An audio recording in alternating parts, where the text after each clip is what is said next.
And with us now, Marc Lamont, former speechwriter for President Bush, and Fox News analyst Dr. Marc Lamont Hill. Now, you're not going to give me some loony, crazy, everybody should have as many drugs as they want scenario here, are you? No, I don't want anyone to have drugs. In fact, I'm against drugs, but I do think that the so-called war on drugs has actually created the very problem that we're trying to eliminate. Over the last 30 years, drugs have gotten cheaper, more powerful, and easier to get. That's a failed policy by any measure. I agree that the policy is a failure. Does that shock you? No, I figured we'd agree. We usually agree. Well, once in a while. On substantive things. I agree the policy is a failure because it has not been thought out correctly. All right? Now, you either have to have a system of terrible punishment, which we don't have, because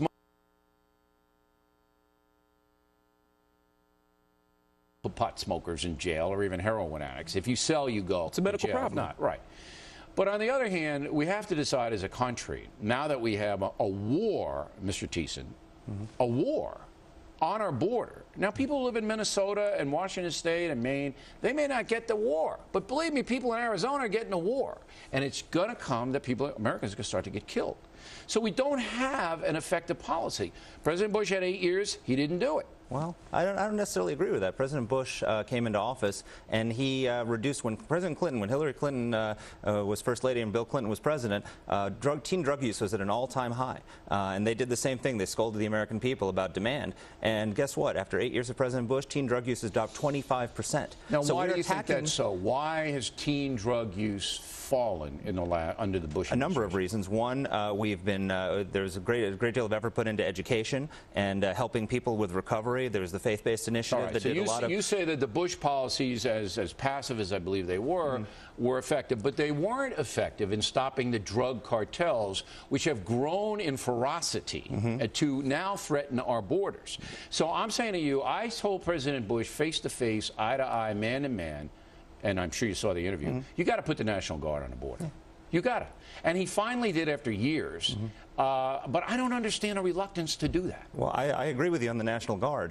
But what we have is there's a three-pronged approach. You have to take care of the demand problem, which is real. You have to help people who are struggling with drug problems. And then you have to go and help our allies in Mexico and other places. We finally have, as of 2006 campaign, we have an ally in President Calderon. Yeah, somewhat, though, but the restriction of our people going into Mexico is absurd. It's absurd. If you want our help, he's turning around a decades of a culture of corruption in that country, and he can't do it in just 2 years. But you cannot deal with this problem unless you accept responsibility. The key point that Hillary Clinton made that hasn't been made in the last decade is that the United States is responsible for this. Absolutely.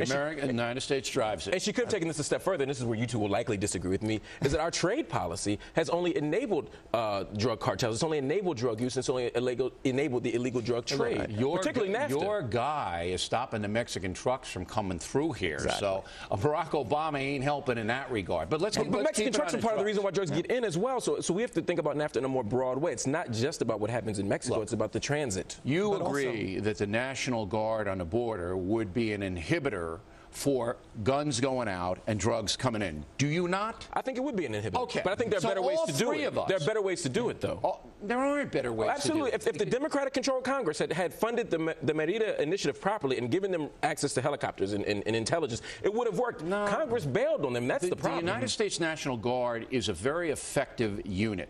The Mexican authorities are corrupt. You can give them whatever you want to give them, but a lot of them are bought off. Now, final question. I thought Hillary Clinton told the truth, okay? But I don't have any confidence that my three initiatives, which are brilliant and both of them, all right, are going to be acted upon, and I don't understand why. I never understood why President Bush wouldn't secure the border with the National Guard. Finally put 2,500 down there, and everybody said it was a success when they finally got there, but he wouldn't do it. Well, and I guess it's political because he doesn't want to tee off the Hispanics or whatever. Well, I think it's he doesn't want to see the borders become a wall between our countries. Why? He wants to, we need a wall. But we got drug gangs there and millions of people sneaking in. We need a wall. I agree with you on the 20,000. But the key is we have an ally in President Calderon. Hundreds of arrests and extraditions of drug traffickers. He's put 20,000 Mexican troops fighting the drug problem. 8,000 dead in 2 years there. Okay, so we have an ally, but it's still out of control. Last word. Putting a wall is not enough. We need to get at the structural problems that necessitate the wall in the first place. place. They're corrupt because our economic policies have emptied them of their resources. Ah, you're crazy. Police that make $10,000 a year. nuts. NAFTA has made it impossible for small farmers to have a good living. We are the best friend Mexico ever had. Tell that to the Mexican farmers. Tell that to the people who've been victimized by NAFTA. Here's a the clue. small farmers. Here's a clue. Here's a clue. The Mexican farmers, a lot of them are here. Okay? That's what I'm telling them. There's a reason why. Hello? But it's because of our failed economic policies. There's a reason why they don't have a vibrant middle class there. Because of our exploitative economic policy. Because of our exploitative we made Mexico corrupt. No, NAFTA. No. First of all, don't overstate the level of corruption in Mexico. We're corrupt in the United States. Well, no, we can't overstate it. Mexican government is corrupt. I'm not disputing that. But let's not make it a caricature. All right. They're cleaning. Very lively as always. Dr. Hill, Mr. Thiessen. Thank you.